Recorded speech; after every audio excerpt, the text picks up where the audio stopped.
Long Road to Friendship by the Albino Corn. Read to you by Reading Rainboom. Act 2, Some Nights. Step 9, A Favor for Fluttershy. Sunset turned the corner and rested against the wall, taking deep, heavy breaths as she tried to recover from the sprint she had just taken. It was close by, she could still feel it, and it was only a matter of time before it found her again. Sunset wasn't sure how much longer she could keep running. Her lungs burned, and her throat felt drier than the San Palomino Desert back in Equestria. Still, she couldn't stay put for long. She couldn't let herself be caught. With a deep breath, Sunset bolted down the hallway once more, leaping out of the way as one of the lockers opened up and a pair of shadowy hands tried to snatch at her. The deformed, endless corridors that made up this haunting facsimile of Canterlot High twisted on into the darkness, and Sunset could feel herself nearly tripping on the unseen holes in the floor beneath her. Turning onto a staircase that stretched on into infinity, Sunset could hear the flapping of wings growing ever closer as she ran. Come out, little son. I thought you wanted friends. That's arguable, Sunset thought as she began taking steps 3 at a time. Just as she finally reached the top, something grabbed her by the leg, pulling her back down several steps. She dreaded what she would find when she turned around and decided to just blindly kick at her target. Her boot collided with something, and it let out a slow moan as it released. When Sunset had safely reached the second floor again, she chanced to look back and saw that she had kicked Applejack in the face. Only Applejack looked like she had barely registered the kick as painful. In fact, her expression was completely vacant, and when she opened her eyes, Sunset was horrified to see them glossed over with a familiar teal coloring. Applejack moaned again and began to climb after Sunset, who tore off into a run, wanting to distance herself from the zombie as quickly as she could. Unfortunately, as she ran, more and more zombified students began to crop up, coming out from within the lockers and pouring out of the classrooms, lumbering after her. The entire school was filled with the bone-chilling groans, making Sunset hold her palms over her ears. Yet the noise persisted, and above the moaning she could still hear the wing beats of her true predator. She turned down another hallway and was devastated to see it was a dead end. There was only one other door, and it opened up to reveal one more zombie. Flash Sentry. He lunged forward, mouth agape, forcing Sunset back until she remembered the pubescent army marching towards her, locking her in. You know, Flash groaned. They always asked me why I was dating you. I said I thought you might be able to make you a better person. I guess I was wrong. Clenching her fist, Sunset charged forward, knocking him aside and finding sanctuary in the small classroom beyond. She shut the door and dragged the teacher's desk over the barricade, just as the moans and fists of her stalkers pressed against the other side. Sunset leaned against the desk, panting. This can't be happening. It just can't. Oh, it's happening all right, a demonic voice whispered in her ear. A pair of claws grabbed her by the shoulders and flipped her around, bringing Sunset face to face with her monstrous other half. Her red skin seemed to glow against the nearly pitch-black background and was complemented by her fiery hair and tail. The demon lifted Sunset up into the air, flapping her wings as they rose higher and higher, revealing her sharp fangs as they grinned viciously. Hiya, sweetheart. Miss me? You know you can't just run away from yourself. Sunset gazed into her maniacal blue eyes, too terrified to speak. The demon just laughed and then opened her mouth wide, the inside of her throat glowing intensely. Sunset's eyes widened in horror as she realized what was about to happen. Just as the fire erupted, Sunset was able to scream. Sunset shot up from her mattress, drenched in a cold sweat, struggling to choke down a gasp of air. Her entire body shook, both from the fear and from the wind chill that swept through the factory. She hugged herself to try and retain some warmth and stop her violent shivering. Another nightmare. Sunset had been having them on and off ever since the night of the dance, and they were always one of two scenarios. Either Sunset was being chased by the demon and the zombified students of her school, or she was the demon, killing off the students with psychotic glee. As much as Sunset wanted to blame the elements and pass it off as some side effect of her curse, she knew this was probably more psychological than anything. She reasoned that it stemmed from her guilty conscience, giving her more reason to hate it. When her shivering finally stopped, Sunset relaxed her arms, bringing them to her sides and leaning back in a casual manner. Her hand brushed against something soft, and she pulled up the pink unicorn that she had left on her bed hours earlier. Right, you. Sunset had every intention to burn it when she had gotten home. She had sat down with a lighter and was fully prepared to watch it go up in smoke. Instead, she just sat there staring at it for an hour before deciding to do it later. She wasn't sure what was stopping her, but she knew whatever it was, she would get over it eventually and burn the stupid toy. Sunset stared at it for a while longer before hurling it against the far wall. It smacked against it and tumbled to the floor without so much as a peep. Sunset fell back against her pillow, staring up at the ceiling while she rested her hand beneath her head. In a squeaky voice she said, "Maybe you'll feel better if you talk about your problems." She climbed back into a sitting position and glared at the plushie, barely visible in the darkness. "Nobody asked you." "But I just want to help. I like helping people, even if it's none of my business." "Yeah, that's a really annoying trait you have, Princess." Sunset put a hand to her head and glanced at her alarm clock. 4:32 in the morning, and I'm talking to a stuffed animal. I may have finally reached rock bottom. On the bright side, you can only go up from here. Yep, I've lost it.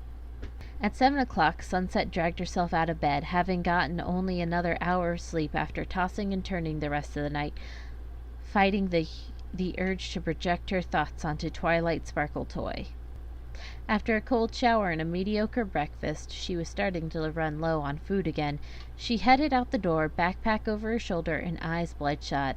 It was another cold, crisp autumn morning, and the small tears in Sunset's jacket allowed the cool air to snake through and nip at her skin.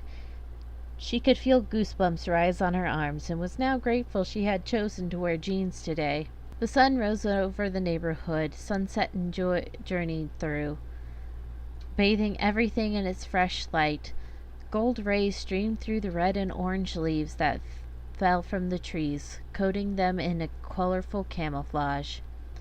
Sunset let out a yawn, trying to admire the beautiful sight, but was too marred by lack of sleep to fully appreciate it, though she did enjoy the melodic crunch of the dying leaves under her boots.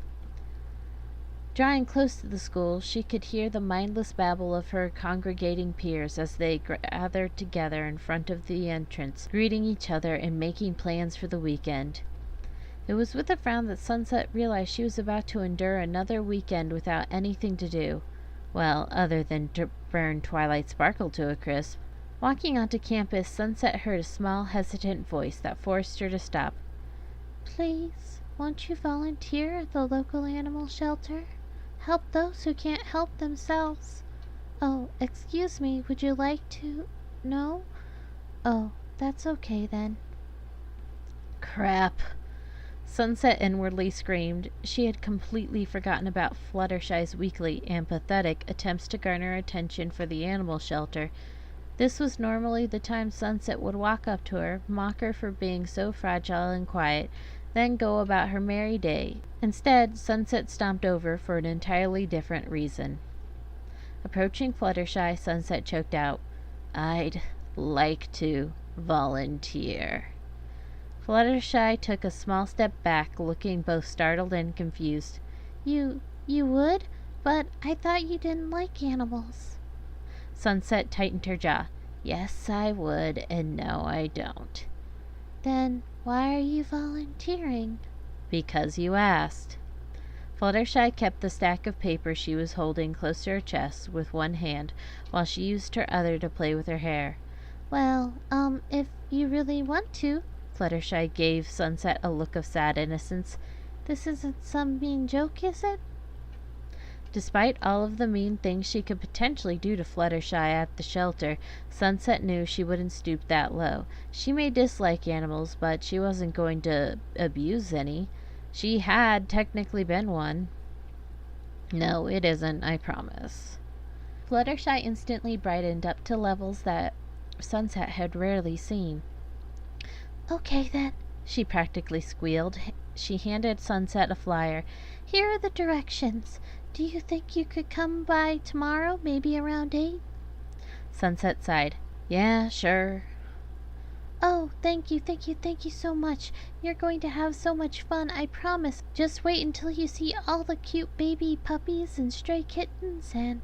Sunset tuned her out and walked away, stuffing the flyer in her coat pocket. Well, at least I have plans for the weekend now. The day had progressed in a relatively smooth fashion, with Sunset fortunate enough not to run into any undesirables, at least until she was on her way to lunch. She had stowed her backpack in her locker and was following the crowd into the cafeteria when she caught Miss Celestia in the corner of her eye. She quickly tried to avert her attention somewhere else and blend in with the students, but the damage had been done. Miss Shimmer, may I see you for a minute? Damn. Sunset slumped her shoulders and sulked over to Celestia, who was waiting with her arms crossed. Care to explain where you disappeared to yesterday? I was walking Twilight Sparkle home after I helped her stop crying her eyes out. Celestia gave her a skeptical look. Really? That seems uncharacteristically nice of you. Yes, really, Sunset said moodily, and trust me, it was a one-time thing. There was a tapping noise that came from Celestia's foot as she continued to regard Sunset. Well, I suppose I can let it go this time, since you did help a fellow student, but no more ditching detention. Understand, young lady? Yes, Sunset answered, rolling her eyes ever so slightly. Good. Celestia's face and voice softened. Now, are you all right, Sunset? Is there anything you'd like to talk about? Sunset looked up into her face, taken aback by the sudden personal inquiry, and in that moment Sunset could see her mentor smiling down at her and making sure everything was all right in her tiny little world. Sunset was almost compelled to break right there and tell Celestia everything. Apologize for things the principal knew nothing about. Apologize for things that happened in Equestria, hoping that somehow her old teacher would feel the apology as well. Sunset was almost compelled. Instead, she shook her head and said, "No to both questions." "Are you sure?" Celestia asked.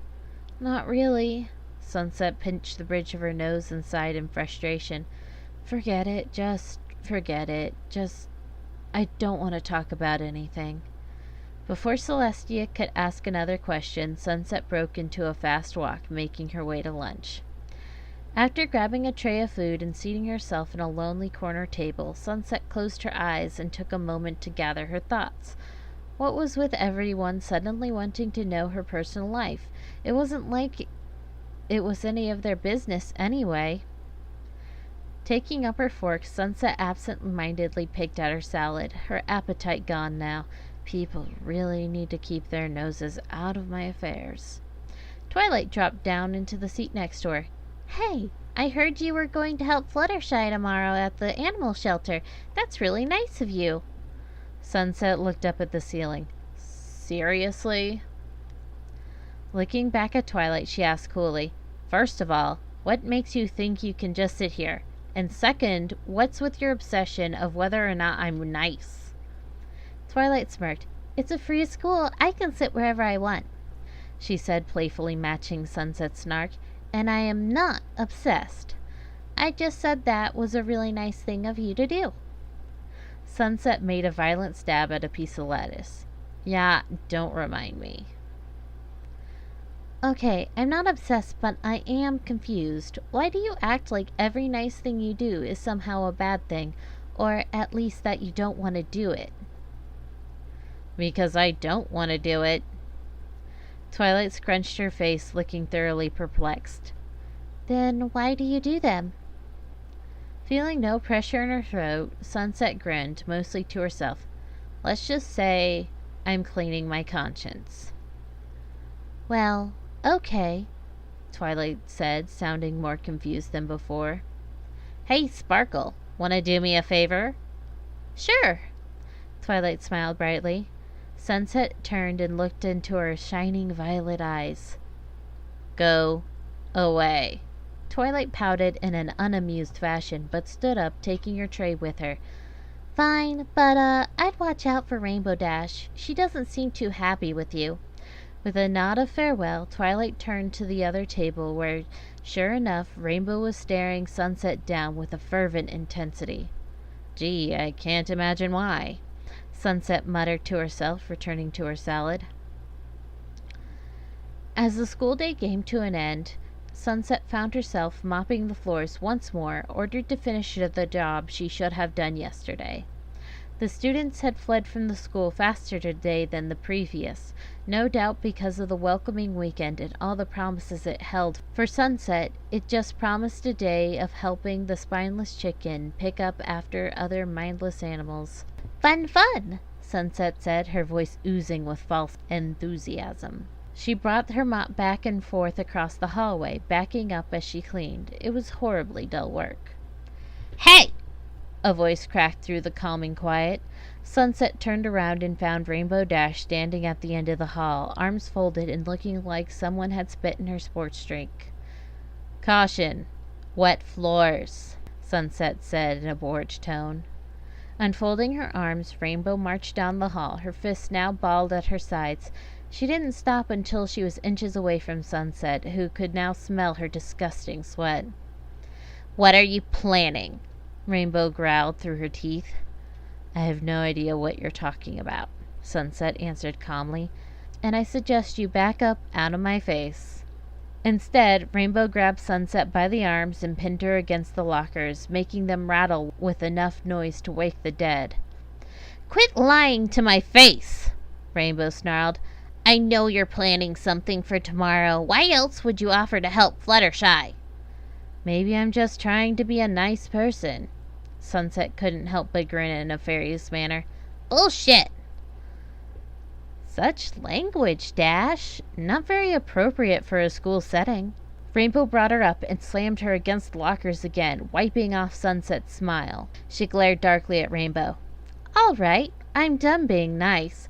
You have 3 seconds to let me go, or I will get violent. 1. Their eyes locked once again, each of them daring the other to continue with their gambit. Rainbow's grip didn't slacken, and the fire in her eyes never died. 2. Sunset would have loved to kick Rainbow's butt all across the campus, but she wasn't in the mood to get expelled. Had they been anywhere else, Rainbow would be on the ground already. Still, if she didn't let go, Sunset wasn't afraid to use aggression. Just as Sunset was about to reach 3, Rainbow released her arms and took a step back, looking angrier than ever. "Smart move, Dash." Sunset rolled her shoulders. Pointing a finger at Rainbow said, "The only reason I'm letting you go is because everyone else has some stupid idea about giving you the benefit of the doubt, and I'd look bad if I beat your face in before tomorrow." She took a step forward. "But I'm warning you. If you hurt Fluttershy, if you hurt any of them, well, let's just say I won't be going to graduation because I'll be doing time. You won't be going at all." Before Sunset could come up with a retort, Rainbow turned on her heel and stomped away, looking back only to show Sunset she meant business. "Impressive threat, Dash," Sunset whispered, leaning against the locker. She frowned. But why? 3 weeks ago, Rainbow hadn't been on speaking terms with most of them. Now she was willing to fight tooth and nail for them? That made about as much sense as Princess Twilight deciding to defend this world instead of Equestria. Sunset picked up the fallen mop, returning to her task. That doll was right. Friendship doesn't make any sense. Author's note. Finals in a week? Right ponies.